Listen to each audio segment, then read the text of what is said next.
I was working on foreign policy within the European Parliament. I had been working in politics for like 7 years. I don't have that time. I don't have that patience. Why from politics to SEO? Why from politics to marketing? That was a shock. COVID was our life-changing year. When before COVID, we were like kind of a very small agency, struggling a lot, and we were doing a lot of things wrong. We actually took it for granted that we are the best.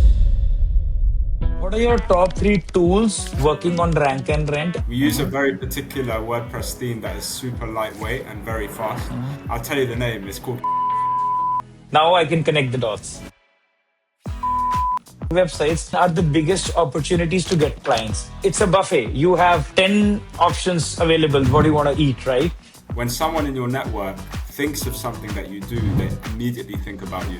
We have client success managers. Their job is to actually keep the clients happy, understand what they require, what not. Rank and rent can be very much different based on industries.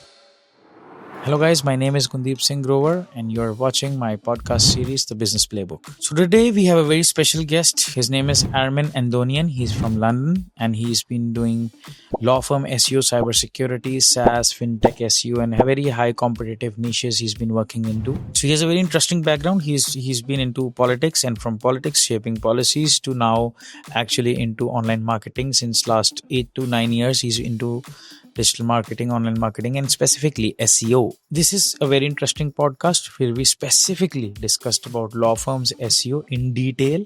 We discussed about PR and getting backlinks for law firm. We in detail discussed about rank and rent. We cracked it down in a way we've never done before. So you're going to learn specifically actionable tips and insights on rank and rent. So I really highly recommend you to watch this podcast till the end. Stay tuned because a lot of knowledge packed golden nuggets are in the end. It's going to be a surprise for you guys. Stay hooked, keep watching. Don't forget to share this with anyone whom you think can benefit from this. Thank you guys. Thank you so much.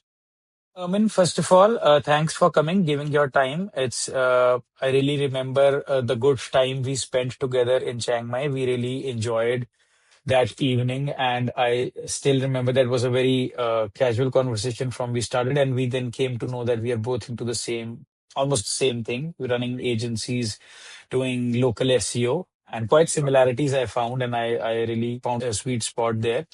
And I must tell the audience who is Armen. So Armen Andonian, if I'm pronouncing it right, Yeah. is a entrepreneur living in Europe right now in EU, and he's been quite surprisingly working on. He was in the past working on shaping policies in Brussels, into politics, and then he shifted from politics to SEO, local SEO, marketing, and online marketing, and all that stuff.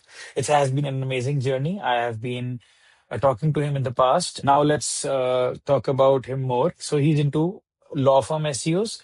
He's into cybersecurity company consultancy in terms of SEO and marketing. He's into SaaS startups as well. These are the most 3 difficult industries, I would say, when we talk about SEO, if I'm not wrong, right? Especially law firms, what I've seen.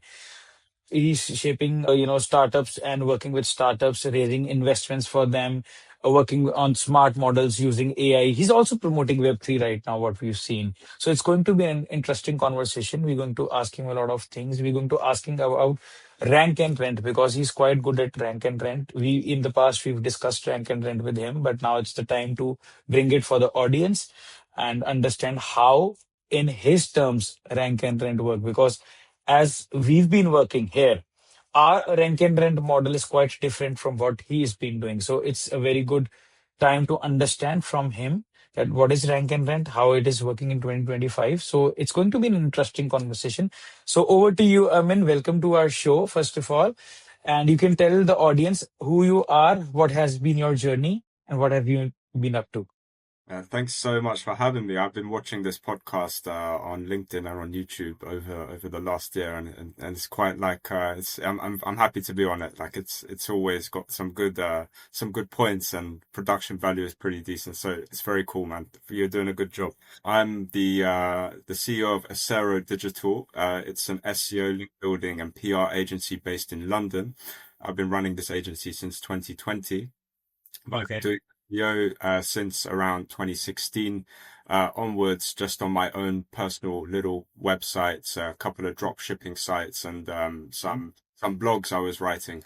But yeah, just learned how to do SEO and worked with some really good SEOs through freelancer platforms and stuff like this, and just learned from them and they learned from me, and we just kind of teamed up together and we created an agency after some years of creating our own results and working on some small clients that we had at that time. So it was really like a really small operation, like really grassroots, and it still kind of is quite grassroots. Like we're boutique. We don't have like huge client base, but we serve clients really well. We have like low rates of clients leaving us. So clients generally work with us for a couple of years. So we're enjoying the ride and we're trying to level up on SEO as the tech changes and as times change, and just starting to, stay on top of our game and stay at the forefront of whatever's going on right now. Amazing, amazing, amazing. Great, great introduction. So now I want to know, let's start from your past, because I personally believe, and in podcasts, you might have seen that we start with the past, because I think what you've been doing, what have been shaping up your, career is very much important to know that how have you been doing things, right? So let's start from that. So you've been into politics, you've been into EU politics in Brussels, if I am correct, right? So from that to founding an agency, why from politics to SEO, why from politics to marketing? Yeah, sure. I mean, the kind of stuff I was doing in politics was mainly around, there's a lot of content writing. A lot of it was Okay. actual content writing. And let's say a lot of it was like diving deep into topics. I was working on foreign policy within the European Parliament. Uh, Oh. and a lot of it was like having kind of like country cases such as, EU China relations, EU Japan relations, EU India relations. You have to know a lot of things about what's happening within these relationships and, communicate them within like articles and bullet points for speeches, and also just like briefings for like politicians on these areas. So I guess like the content side of things brought me into it, and I started building a couple of my own websites during my time working there. Okay. And that was really what brought these two things together. It was like the content side of things that I had learned from actually working there, but also like the websites I was building I wanted to get them ranking. Like one of them was a drop shipping website for leggings. So Okay. yeah, leggings site. So it had loads of leggings and yoga pants on it, and a big strategy was the SEO, but also the social media was actually what was making it the sales at the beginning. So I had this like two lives going on. I had this like working in the politics life, Monday 9 to 5, and then afterwards I'd be like sending leggings all over the world to like Instagram people, like trying to get them to give me back photos for the leggings that I'm sending them. This kind of stuff. But there was this outreach aspect to it, Wow.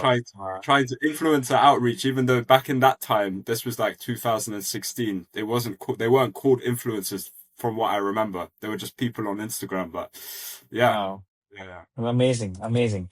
So, I mean, and what year was that, if I must know, when you were doing this, like from when the leggings time was, the drop shipping time, what year was That that? was If you- 2016. Yeah, early Oh, 2016, and then going into 2017, 18.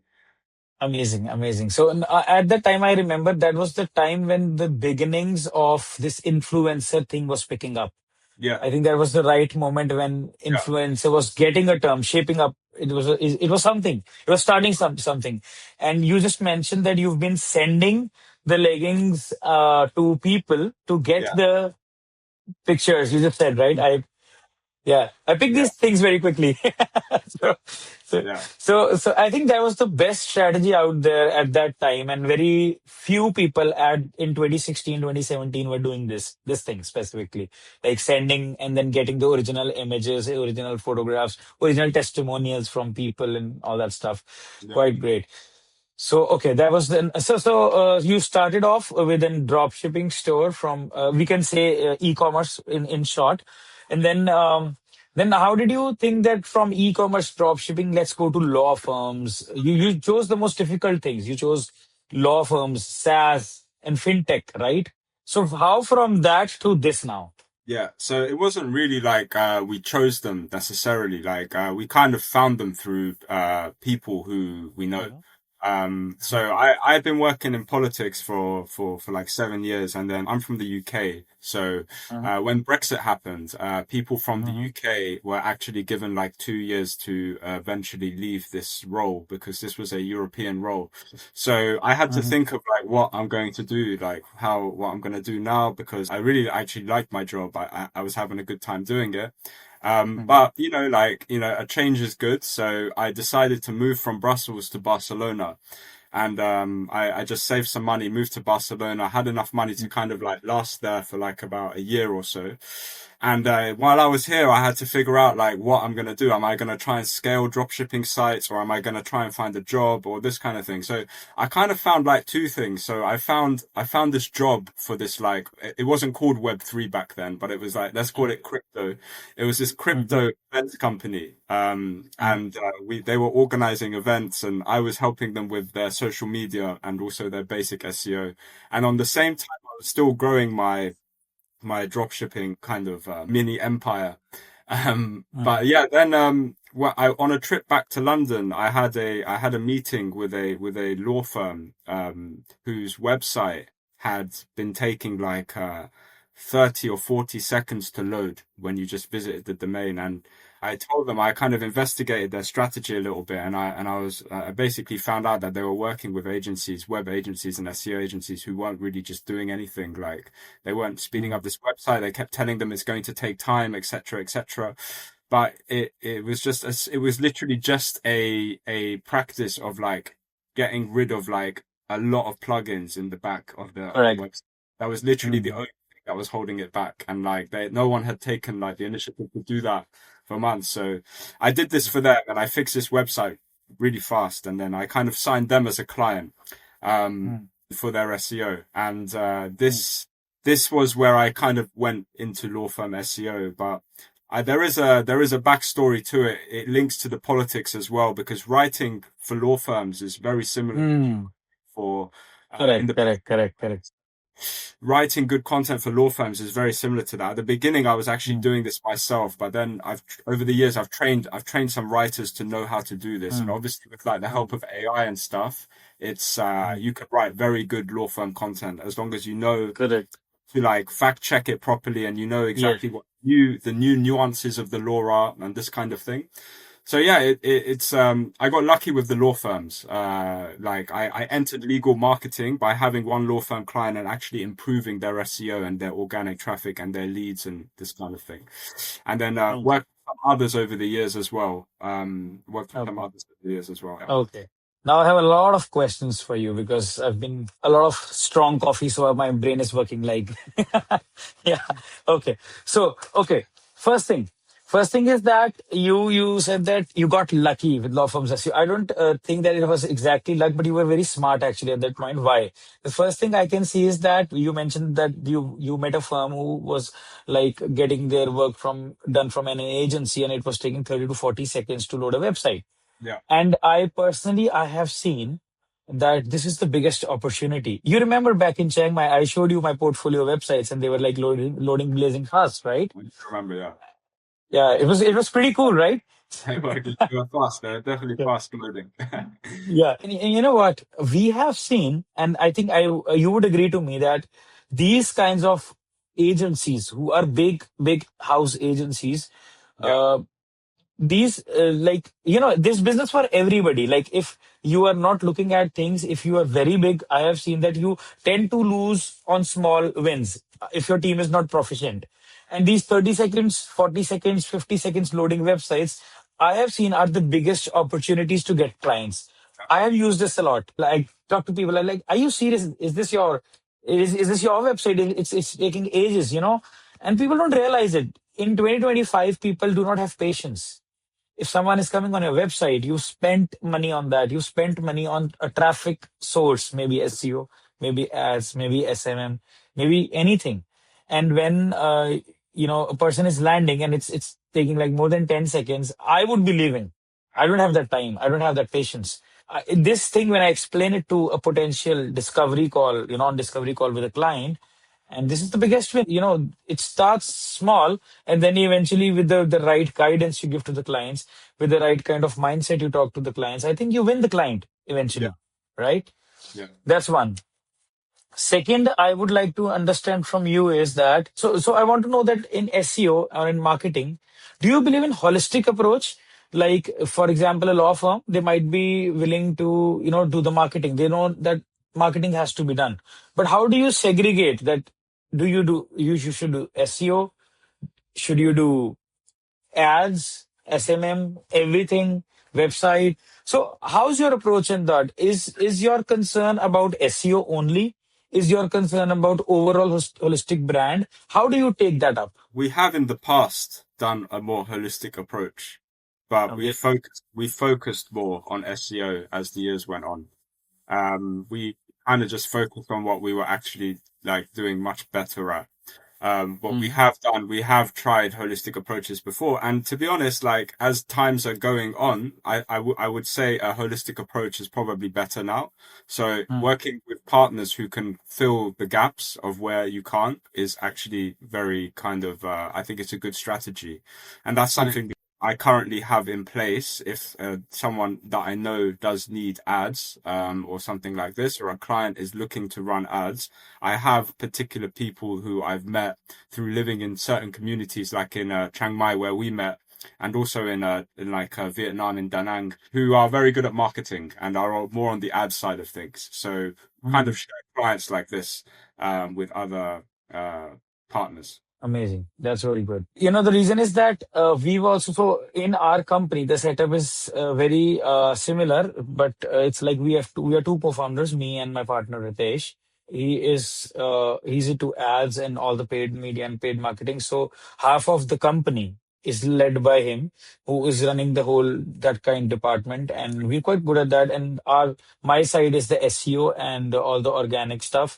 Where our agency is divided into two major sections. Like there are multiple sections now, but to understand it in a layman language, so there are two major segments. One is organic and one is the paid, and Yeah. there are two co-founders leading. So it's like that. But yes, what I'm trying to say is that yes, holistic works.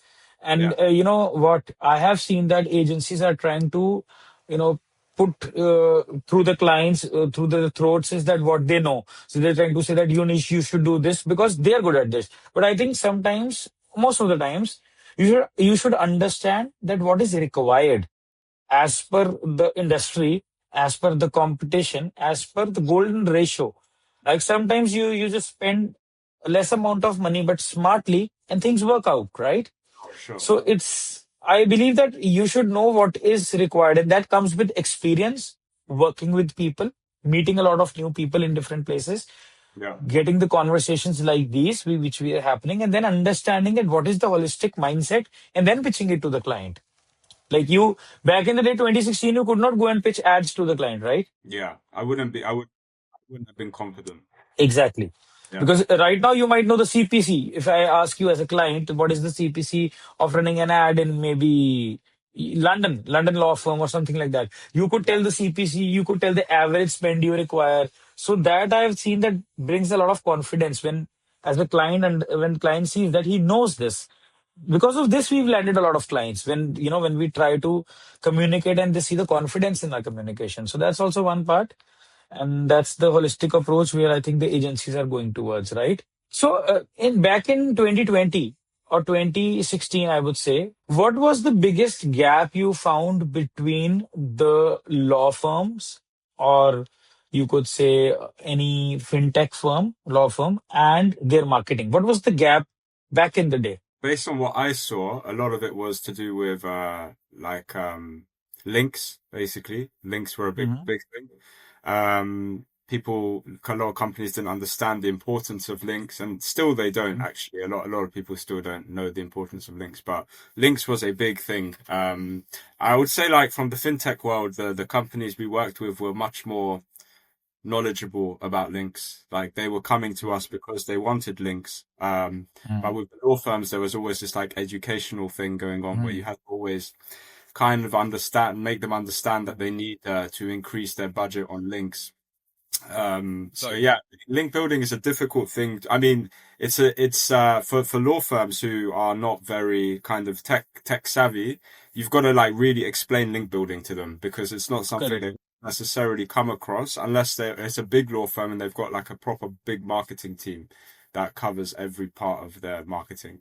So yeah, links I would say is the most challenging thing to convey, maybe as an SEO across numerous different industries, but certainly in the legal industry. But Got it. yeah, having like a very good database of good legal directories and legal focused blogs and stuff like this is really like it's a powerful way of like increasing the authority of a law firm. These highly focused sites are basically where you can close that gap faster with other competitors who have just been kind of like building, let's say like 10 to 20 links consistently a month from random sites. Well, not random, but like with less relevancy. So if you go in for these bigger legal kind of sites from the US and from the UK, also there's some in Australia, they can definitely work really well. Amazing. Okay. In today's world, is there any difference you see? Like, have the law firm SEO evolved from 2016, 18, or 2020 to 2025? Do you see that now people are spending more money into the marketing, maybe law firms? Do you see any difference right now? Do you see any gaps right now? Yeah, I see like a law firms as highly informational niche. So there's been a massive change in how much traffic comes to law firms generally in the last year because of AI overviews. And also like ChatGPT does give pretty decent legal advice. If you don't know, so it can give very like decent draft legal advice. So people are more hesitant to now go through blogs as like a funneling way to your law firm. So, scaling like conversion pages, like more about like, people actively looking for lawyers right now, or like also location pages, has been a slight way that you can close that gap. Of traffic that has been lost, I would say, in the last year. But there has definitely been a decline in traffic because, it's not like I've seen every single law firm's Google Search Console, but I know for a fact, working with numerous law firms, that informational content was a huge traffic driver. It was the biggest thing. Like Correct. your blog would be bringing in more than your landing page generally, because your blog would be like ranking for hundreds of keywords probably from kind of a loose intent, but it would still funnel like inquiries through to your firm. It still would do that. There would be less hot, but there would still be inquiries nonetheless. You would convert less, but you would still convert some. But that level of through traffic has definitely dropped, and they would just have to be realistic about that. Like now it's all about building authority around like bottom of the funnel pages, like, pages where people are actively searching for a lawyer within a location or they're ready to act. So I would say that that's the biggest shift, and also focusing more on like local assets like Google My Business and stuff like that. That's another way. But yeah, like, it's definitely changed. The whole thing has changed since over the last few years, and law firms are just one of those niches where it's so informational that they couldn't run from that. Like they definitely were in the front lines of that kind of change. Perfect. So, again, a lot of questions, and you've talked about AI overview. So I have a lot of questions on that as well. So let's start with, as you rightly said, that the traffic, we've seen a drop, not even in the local law firms industry, but in many industries, we've seen the informational side of things. The strategy has to be redo. We've seen that we used to work on a lot of informational content. We still do. But I think right now our objective is mostly shifted towards getting into AI overviews, getting into branding sides of, like, maybe, you're present in ChatGPT, you're present in AI overview. Sure. Like, the things have shifted a little bit, but yes, drop of traffic, especially for informational, is definitely there. Especially I've seen in websites who are just monetizing on informational that have gone, like affiliates, for example, right? So yes, you said a very useful thing, which I think is very important, you just said, is about bottom of the funnel local optimization, like directly targeting now landing pages or keywords which are focused towards maybe law firm or XYZ in a location. in a locality, Yeah. right? Yeah. And people were ready to act and working on local elements like GMB, maybe Bing Maps. I've even seen Apple Maps working really well in some industries, right? We can conclude from this is that local side of things is gaining more importance. Local SEO in terms of law firms, fintech, or anywhere where a business or a company has a location has more priority now. That is getting better. And on the other side, the side of information is going down, the traffic is dropped, but the smart transition towards that is AI overviews, chat GPT, maybe ranking and perplexity and things like that. Am I right? Yeah, yeah, absolutely. Yeah, absolutely. Okay. You still need informational content. You still Correct. need it Correct. because it's like, I Yeah. mean, the backbone of SEO is all about topical authority. Yes. Or you Yes. still need this content to get, crawlers understanding that you're the expert and all of this kind of stuff. But like, it's going to be less of a traffic driver. That's the reality. Correct. So yeah, you Correct. Correct. still need it, but it's going to be less fruitful for you. Amazing. Yes, got it. Yes, because that's what I was saying, that we still build topical maps, we still do all that because it is required. But the amount of transition of traffic is there. So the weightage has been up and down. Yes. Yeah. Okay. Okay. Now let's talk about for the audience specifically, because a lot of our audience is also agency owners, agency founders, even clients. Yeah. So for them, it's very important to for us to address these questions. So first of all, let's talk about you started from freelancing in Barcelona and then launching your company. So from freelancing to ACERO, right? What was the toughest lesson you learned in these years? Like, what was the lesson, the biggest lesson you've learned? Biggest lesson I learned was you should always be doing lead generation even when things are going amazingly. Okay. Okay. It's probably the Great. biggest lesson I learned because we had like a bit of a flying start back in 2020 when we officially launched. We had a bit of a flying start and it was really great, and like we rode that wave and it was fantastic, but we didn't really think of like I wasn't posting on LinkedIn at that time. I wasn't trying to grow the brand in people's heads and this kind of thing. And we lost like a few clients at the same time, maybe like in 2023 or something like this. Yeah. At the end of 2022. And that was a shock. That was a shock to us. That was a shock because we had big plans, we were going much harder on rank and rent at that time. And we had these domains and like, we had all of these plans to scale things and like, and then just we couldn't in the end. And then and we realized that we needed to have consistent lead generation strategy going on to always have this kind of traction. And also just so people can see that when they think about SEO, like they think about you, or if they hear about backlinks, like they think about you, or this kind of thing. I think it's really important to grow personal brand in a way where like when someone in your network thinks of something that you do, they immediately think about you. So that is really the importance of it. So yeah, I wasn't doing that at all at the beginning, and yeah, we just didn't have that kind of strategy in place. But now we're much more robust on that front. And having good conversations with people generally, like on social media.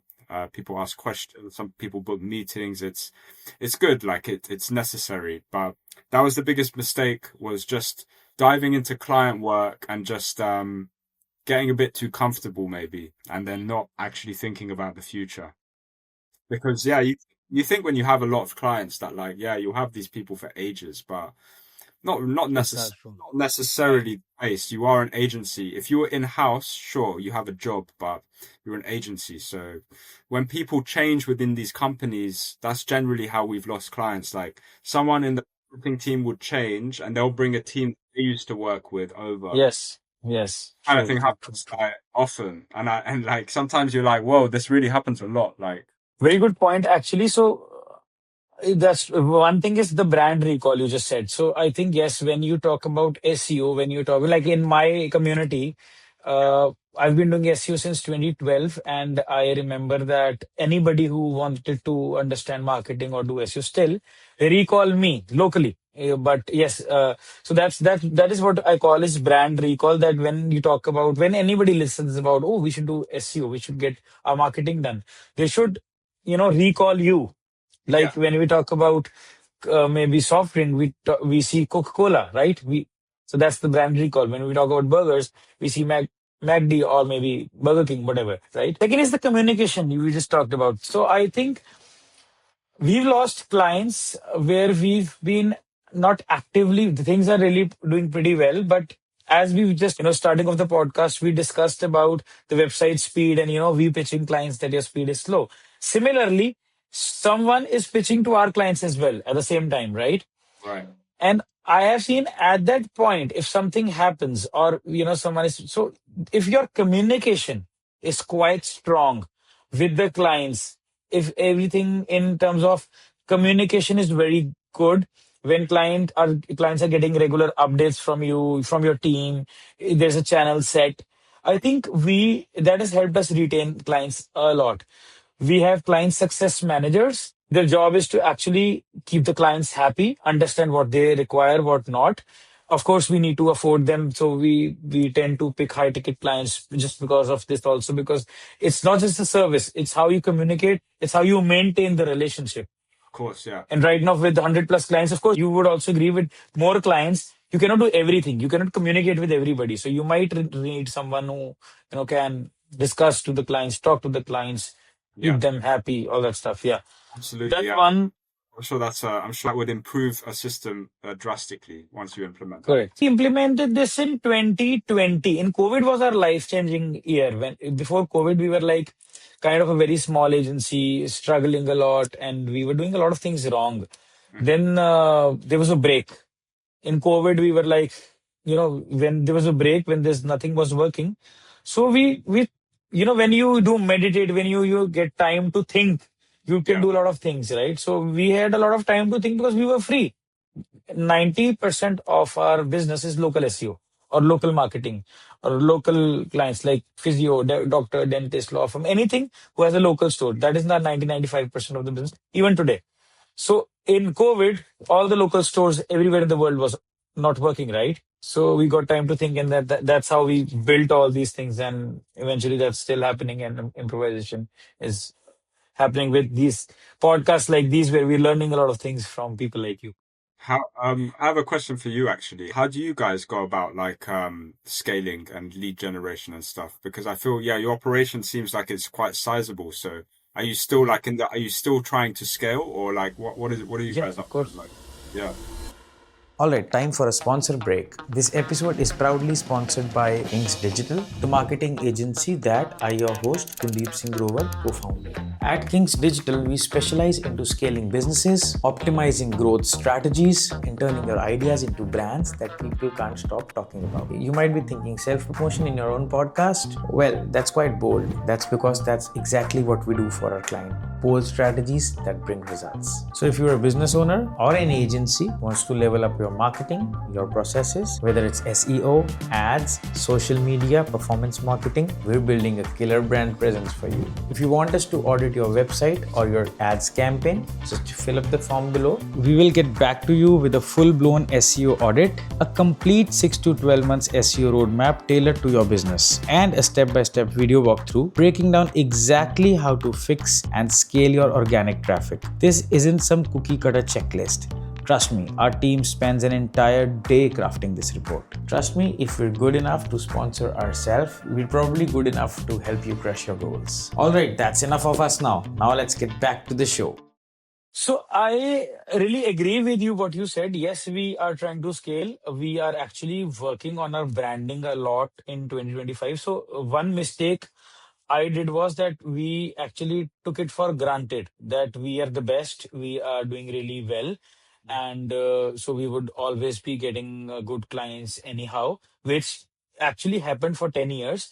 But now the competitive scenarios have really changed. So now it is the first time in this year, after 10 years of running marketing, we thought that we also require a lot of personal branding and the recall, because back in the day, in 2016, people used to, literally, request me to work for them.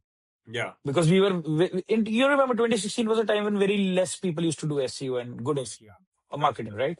Yeah, yeah. But right now, we are quite better than that time. We are as an agency very much scaled up, but now we have to do discovery calls. We have to set up a channel. We have to treat client in a way that he or she understands. They have a lot of options now. Basically, what I'm trying to say, Yeah. it's a buffet. You have 10 options available. What do you want to eat, right?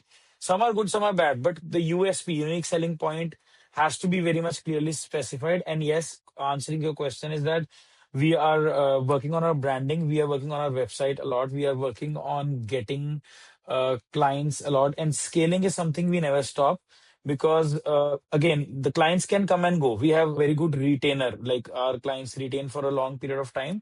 But on the other side, our expenses are increasing. Like we are hiring good people. So to cope up with the expenses, we need more. We are hungry, so we need more clients. So we never stop this. So we build relationship with people like you, of course. We build relationship with B2B segments because we believe in more of B2B dealing rather than direct clients. We have a lot of business to business relationships and Yeah. clients, and which has really worked well for us. So that's how we are scaling, and that is the direction we are comfortable working at. In India, that's a thing. So when you want to work with an international client, or because our 90% of our clients are international clients, you need to set a standard. So you need to set a standard. You need to set certain aspects, and you need to have certain kind of communications. So there's a thing in clients' mind that if you're an Indian agency, so you might be not expensive. So then we have to prove the point that we are also expensive. Reason is that the standards are really very much like so that's how it is happening. Yeah, Interesting. I think yeah. Yeah. Yeah. I can talk on and on this, but I think It's interesting. I think I answered your question. Yeah, no, it's good. It's a good answer. Okay. Yeah. So in short, yes, we are obviously always looking to scale. Always. Cool. I wouldn't say in any time in future that don't want to scale. I would always want to scale. Yeah. Yeah. Okay. I have a question for you. So your politics experience, uh, you know, did it shape in, you know, working in legal industry? Like you just mentioned about that it was a lot of writing and the policies and all that stuff. Other than that, you're maybe in politics, you have to communicate. There's a different way you talk to people. There's a different way you go to your job. It's a very different kind of environment you're into. So does that environment, that kind of experience help you in working with your in agency or working with firms like Gulbenkian Andonian, if I'm pronouncing it right? Yeah, you are. I wouldn't say, I would say the politics exposure was like just more about how to talk to people from all different places and different kind of like that protocol is a big thing in politics. I don't know if you know what that is, but like there's like Yes. a hierarchy of political people. Sometimes you'll be with like an ambassador, and sometimes you'll be with like a minister, and sometimes you'll be with like a foreign minister, and this kind of thing. And like, so knowing how to communicate effectively to people from different kind of levels of protocol is definitely like something it teaches you, and knowing how to act in these environments. And generally, like where I worked, there was like 10,000 people working in a building. So it's really different to like moving to Barcelona and like running dropshipping from like my apartment. So actually, like the politics life was highly sociable, highly sociable. But like the SEO transition, I wouldn't say was highly sociable in the same way, because I was freelancing and I was alone for the time. So there was a big difference between like working in this political environment where you'd go for coffees with people all the time, and you'd be in big groups with events and stuff, and then moving to Barcelona and working on SEO. But like with regards to like communicating with law firms and other kind of big companies and stuff, I think in terms of communication, it definitely helped me. Yeah. I've been researching on you, and we came to know that you are someone who works with remote teams, right? You have people all across maybe the globe. You have remote setup. So tell me the pros and cons of this. I first tell you my scenario. You have to guide me as well. We have a physical office here in Amritsar. It's in Punjab. It's in North India. and we have multiple location system. We've spent a lot of money on offices, rentals, and all that stuff. Yeah. And now we have shifted towards remote more. And probably our remote is really working well, but it has some pros and cons. We've seen like sometimes we feel that, oh, this guy should be in front of me. I could have explained better. Sometimes we feel that remote is quite good. We've got a good resource and good pricing, right? So there are a lot of pros and cons as per us, Yeah. but you might be able to help us understand your energies, your mindset on remote teams. Sure. How have your experience been? Can you tell me that? Um, for me personally, it was more about like the people that I met on the journey, and they just happened to all be like far away from me. But I knew that they were good people, and we worked together a long time, and we grew together, and we basically grew the agency together remotely, to the level where like I would go and visit them, and actually we would work together occasionally. Like we have like people working for us in Thailand and also in Nepal, and also like people in Spain and in London as well. But like, yeah, so here, I work with some people who do things with ACERO, and in Thailand, I've worked with people there, and we have some people who work for us there, and also in Nepal as well, where we do a lot of things. So I kind of move around a little bit, and I actually work with these people face to face, and we do that as well. But most of the time we're remote. But to answer your question, it's actually like the people I met along the journey and how we kind of grew together, and that's basically how it happened. Yeah, it was more about that kind of thing. It wasn't to do with whether it's going to be remote or not. It's just like skill set and like the vibe that was created. That's basically what's kept everything going really well. So there are no barriers of anything. It's just about good people, good connections, and the personal touch you've been experiencing with these people, right? Yeah, well, yeah. Obviously, I feel like if you were all sitting in an office together, like you'd probably be more productive as a team potentially. But I think we do pretty well like this in a way where like everyone has to deliver certain things, and they can deliver these things at any point that they want to do these things. No one, I'm not going to be on top of them telling them this, but they know that this is how it works. They have to. So I'm a big believer in actually like this free approach where people are free. Yes. And they just know that they have to do this, and if we get busier now they have to do this, but at the same time we have a business model where like as we grow everyone grows. So we have this kind of thing. We're a small agency. We can do this. We can do these kinds of things. So we look at it more like as a team effort. I'll tell you my experience. So when we started off, we had 80%, 90% of the people in office and 10% were remote jobs. Yeah. Then in COVID, it changed, and then it kept on changing. Right now, we have, I think, 40 to 50% just in office, and rest everybody is remote. Yeah. And so there are some adjustments we do, like the events. In India, a lot of celebrations, a lot of festivities are there. Like every month there's something. Absolutely. So now we do it remote. We do it. So it's an amazing journey we've seen, and yes. Now there are no barriers, which we see that like 50 to 55% of our team is remote now. Yeah. And it's been a great journey. I've seen that when we believe that we only want to hire from our city or from a location, there are barriers. There are barriers of maybe skill set. We might not get the best person. Yeah. So now there's nothing like that. So we have, India's a big country. So we have people from South India working with us, southern part of India. We have people from Mumbai working with us. Yeah. We have people working from other parts of the countries working with us, and they are great people actually to work with.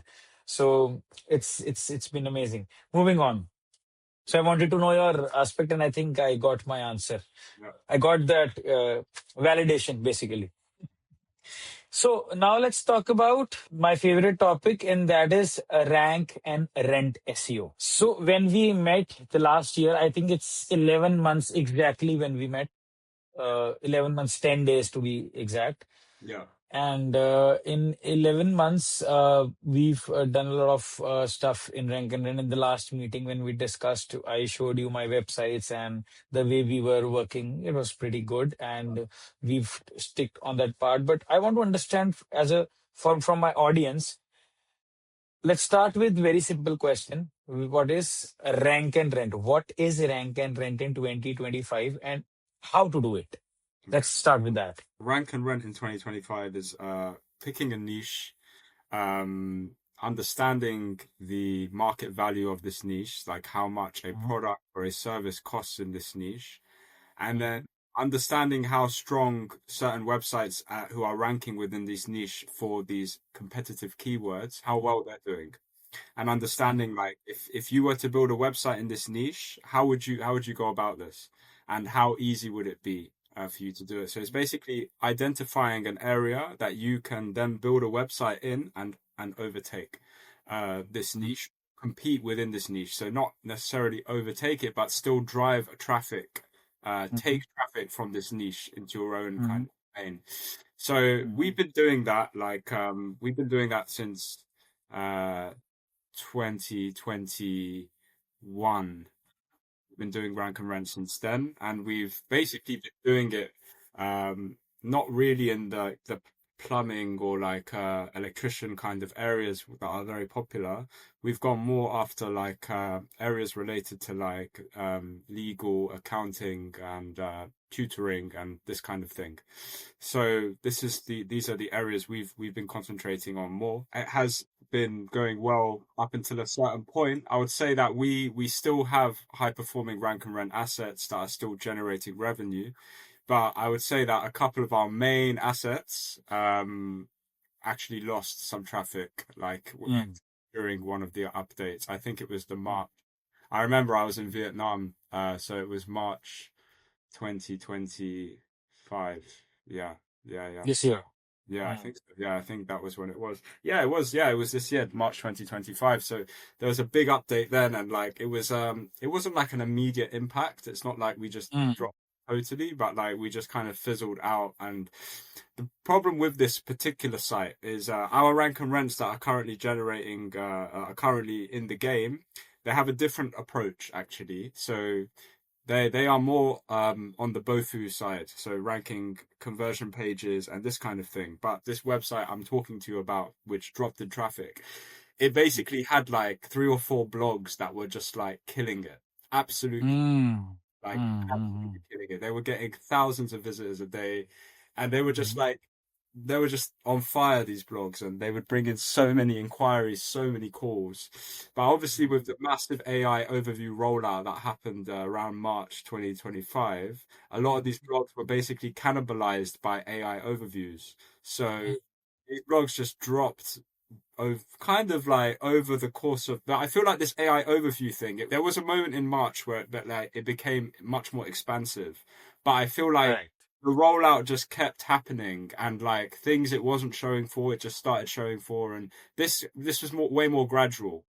It's almost like immediately something big changed in March, but then this gradual effect of it just kind of expanding more came, and these blogs just dwindled down. But we are currently fixing this site. We are increasing the traffic to it right now, and we're going more on the Bofu side, and also adding more kind of authors and adding more authority to the site and this kind of thing. So we haven't given up on it. We're doing open heart surgery on it at the moment. But it's fine. It's all good. You win some, you lose some. Websites sometimes tank, and that's just how it goes. Unfortunately. It was one of our own sites, and we had scaled it fast, and we maybe didn't have as much trust on it as because it's not a real company at the end of the day. It isn't. It looks like it is, and it acts like it is, but at the same time, things registrations and this kind of things don't really exist. I just feel it was mainly the blog thing. The blog thing was the problem. Most of the traffic was coming from blogs. I think that if conversion pages were driving that kind of traffic, we wouldn't have had such a big problem. Yes. Yeah. Lesson learned, right? Lesson learned. Yeah. Don't rely. And now I get it. Yeah. Why in the initial phase you told about that the blogs are, the informational side has gone down, and then now I can connect the dots if Right. I'm right. Yeah. Because I mean, You, yeah. you know, That's the what audience has to be smart to understand our podcasts also. No yeah. offense to anybody, but yeah, this is how it happens, right? More on rank and let's do it. Okay, so now I ask you some questions on rank and rent, which are maybe very much asking you a lot of the details which you might not want to give. But I have a lot of curiosities on this on your side of things. So you are free to pass on the questions you don't want to answer, or you can just say I don't want to answer this. But I would be very shame free, I would say, and ask you questions directly. I don't. I'll apologize later after the podcast. No problem. Okay. Okay. So, yeah. If you want to tell us in 2025, if I want to start rank and rent, how do I choose the niche? What niche should I choose? Or maybe what do you do? What is your maybe the roadmap? How do you think that let's start it? This is the niche I want to work in. How do you research? Let's start one by one. How do you choose a niche? Let's start from that. How do I choose a niche? So we'll manually do this, and we'll do things like asking ChatGPT. We'll go on YouTube and would look at like new niches or like top 5 niches for 2025. We'll go on Instagram. We'll put idea to paper. But we were really only concentrating on like 3 or 4 niches. We had a few moonshots on the side of random things that we tried, like kind of more in the health side of things, like Botox, this kind of stuff. We were very much on the legal kind of accounting kind of side of things because we work in this industry. So like we know the gaps in the market, and we know like how you can rank and rents around this particular industry because we know how to write the content, etc.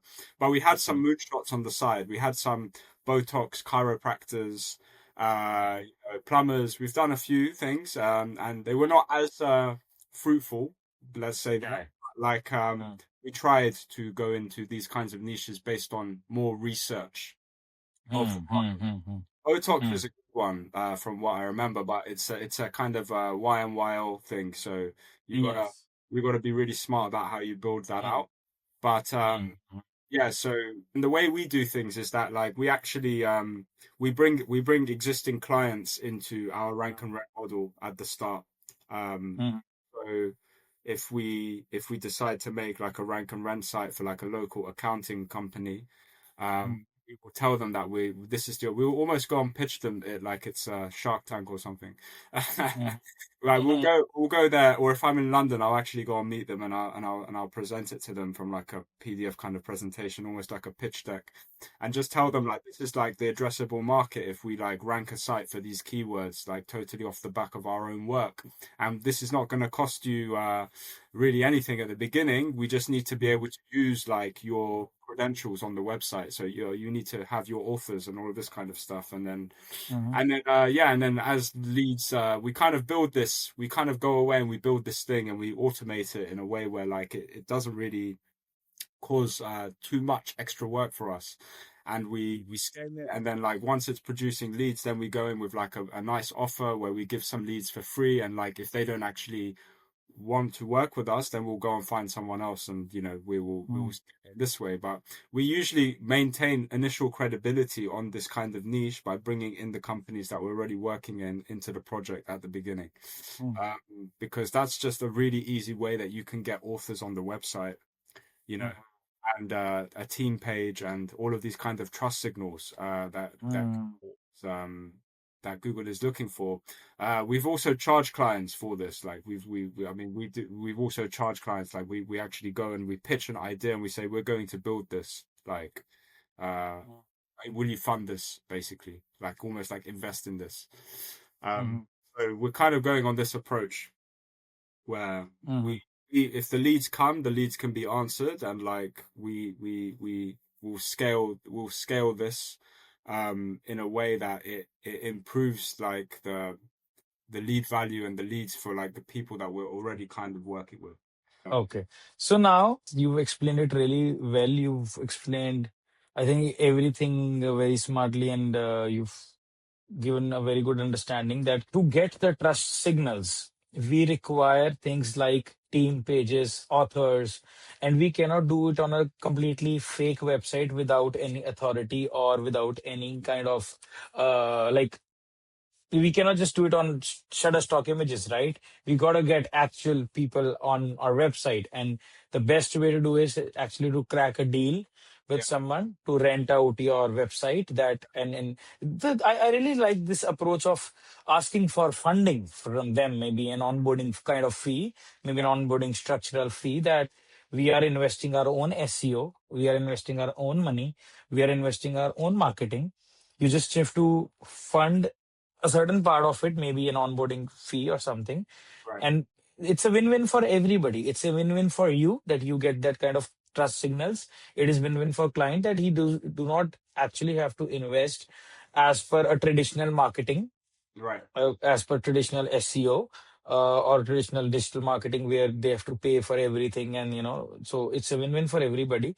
So I have now one question to this is two questions. I'll first is that how this approach is different from traditional marketing and traditional pitching a traditional SEO client, or maybe how these approaches are different, and how do you maybe explain it to the client that this is the traditional way of doing things, this is this way of doing things. What is your pitch? Maybe understand. Imagine I'm a client, maybe. Every time I've actually pitched this to a company, they've always thought that's really, really clever.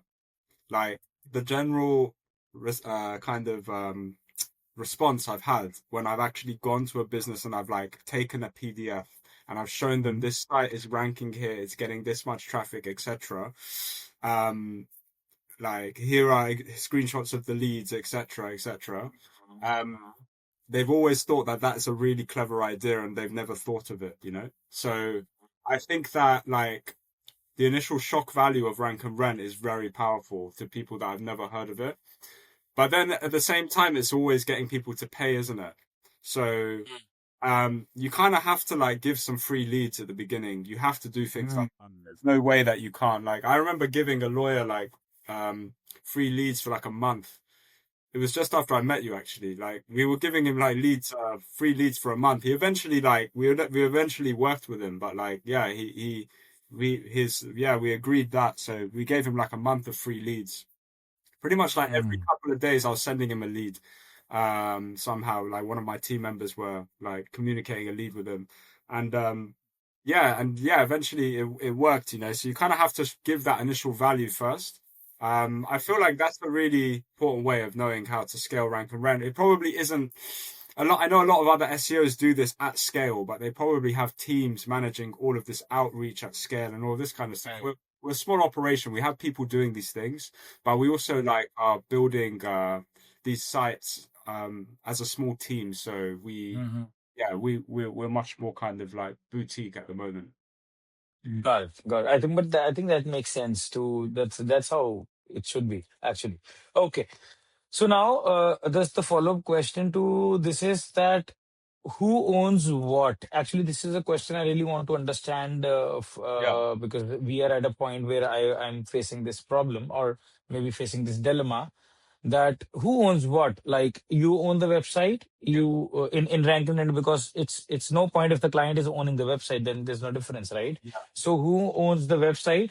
Who owns the GMB? Do you use the GMB? Do you use the local location? Yeah. And tell me if I'm asking a lot of questions which I should not ask. Right. So like on our business model, we own the site. You own the site. We own the site, but we give you the leads, kind of thing. Okay. And who owns the location? Do you make the location on client's location, or client owns the location? How does that happen? No. The client doesn't own the location. We have options for locations like within the UK. We have location options. And what interesting you've asked about the GMB, because you can't really get a GMB like automatically when you do this. It's hard to get one, but if you build, we have seen this on 2 of our sites, not all of them, but 2 of them. We built a really crazy amount of directory listings links to both of these sites, and a GMB just automatically appeared after about 6 months. And we just claimed that. But we haven't worked very hard on the GMB side of things of these sites. So we haven't really like gone into that, but we have them as assets. So there is like a Google glitch where like a GMB does appear. I don't know if it's a glitch or if it's on purpose or but whatever. Like it does, a GMB does appear. I don't know if it's the case still, but this happened twice in 2020, this year. Or no, last Yes, year. yes, yes, Happened twice. Yeah, yes, yes, yes. yeah, I can tell you on that. It actually is that the citation data is picked, and those GMBs are actually yeah, GMBs where no one can review. It is like a location snippet which starts to appear, and then when you claim it, then it becomes the GMB. Am I right? You yeah, might have seen that it's a, yeah, it's a pre GMB setup when it automatically happens. So the algorithm works in a way that it has to help the users find location. And if there's a lot of citations on one thing, they eventually pick it up and do it. yeah, So, and in that Bing and Apple Maps or other kind of maps, other citations, big citations are also very key important to this. And one thing I want to ask is when you claim the location, you use the email method, right? To yeah, claim the location. yeah, yeah, I get it. yeah. I've done this a lot of times.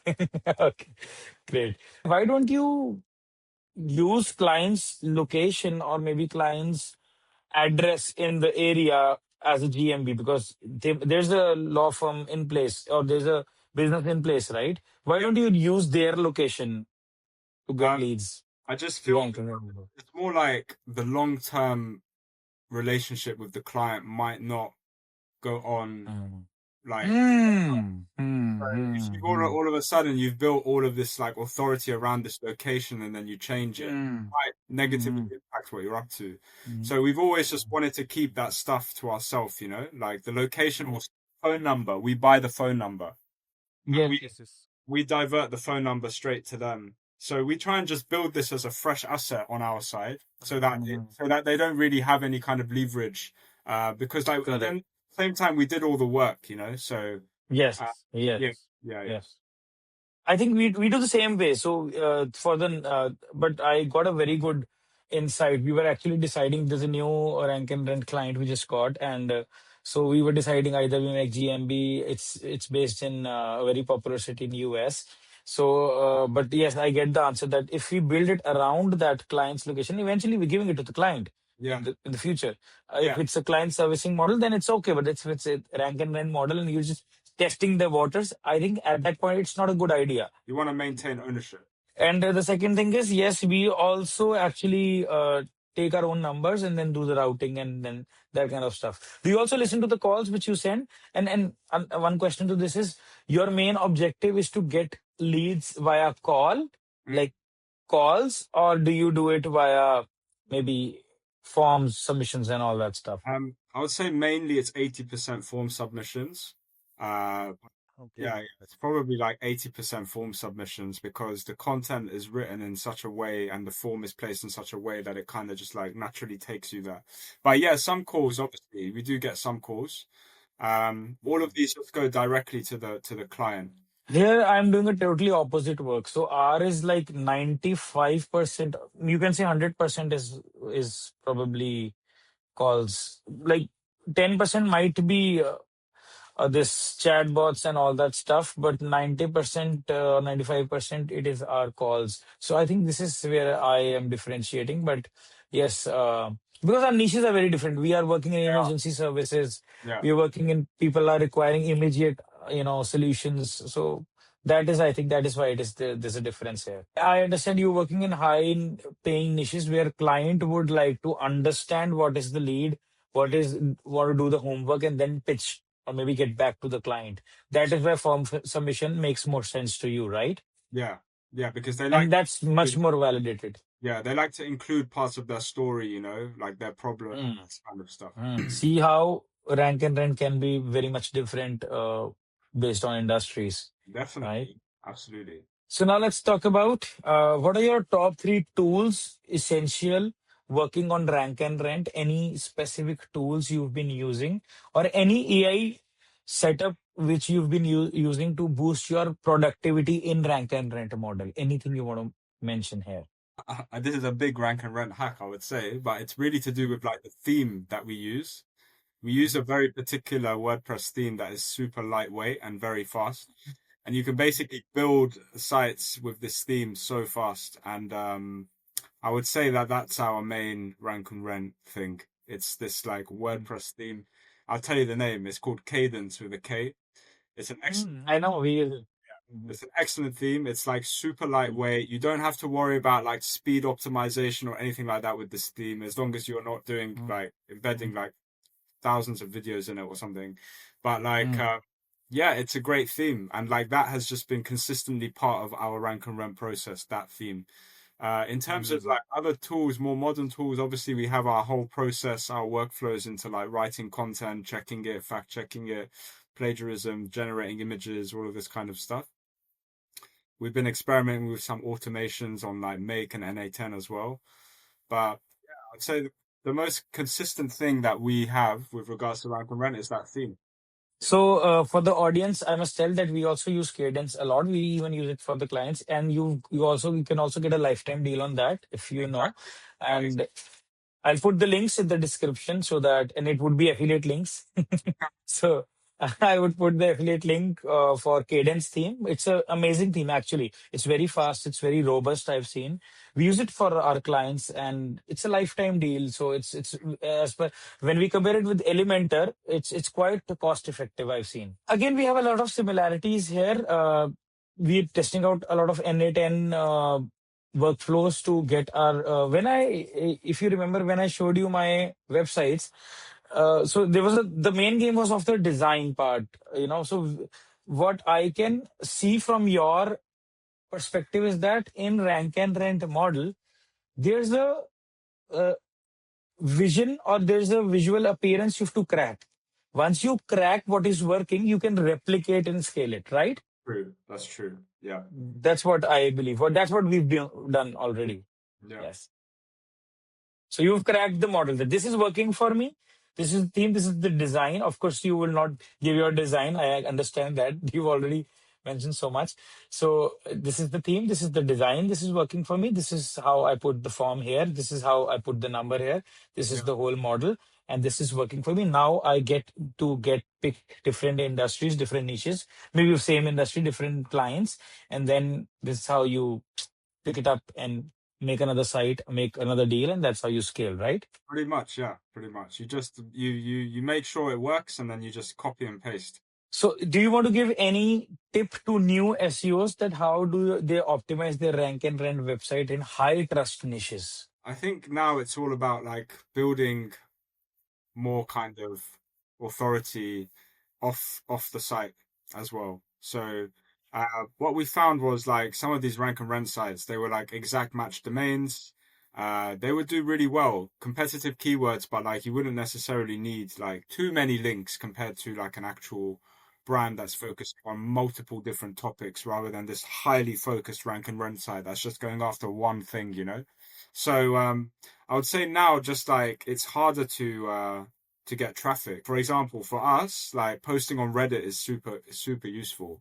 Like we can drive traffic to our rank and rent sites from Reddit as well, because so many people are asking about these particular questions there for like their own individual problems or business problems. So posting on Reddit is powerful. If you have the bandwidth, if you have someone to do it, like YouTube is extremely good. Just generally for driving traffic and building trust. So expanding off the website is really important. I think like now, if you want to actually survive as a rank and rent, and you don't want Google to even like hint that you might be like totally fake or something, you should like build as much kind of off-page authority, but you never know, it might still happen. Like, don't know how these algorithms think all the time. But like, yeah, like building as much off-page authority like on other platforms is can also drive like traffic, like more of the parasite methods, like posting on Medium, like some big sites that can rank for these keywords that you're trying to rank for, and funneling in them to your site, and also Reddit, Quora, and YouTube as well. We're not doing this religiously, but like we're experimenting with this now. Like we're going into this and we're trying to kind of build bigger kind of branded rank and rent assets. So amazing. This is like on our radar, and this is how we're going to go about it. Got it. I think that's how it should be, actually. Thank you for sticking till the end of the conversation with us. We hope you found as much value as we did while creating it. If you enjoyed the podcast and want us to bring more such influential guests, then please don't forget to subscribe and hit the like button. Honestly, each like and subscribe help us keep going. It keeps us motivated to make such content which is filled with insights and valuable knowledge for you. We'd love to hear from you in the comments. Anything you would like to tell us about the podcast? Whom do you want to see in the next podcast? And what kind of questions do you want to ask? And hey, just don't keep the conversation with yourself. Share this podcast with at least one person, can be a friend, colleague, or a family member, or anyone you think can benefit from learning something valuable or getting a fresh perspective. After all, one conversation, one perspective can truly change someone's life. And thank you for tuning in. We'll see you in the next episode of the Business Playbook by Gundeep.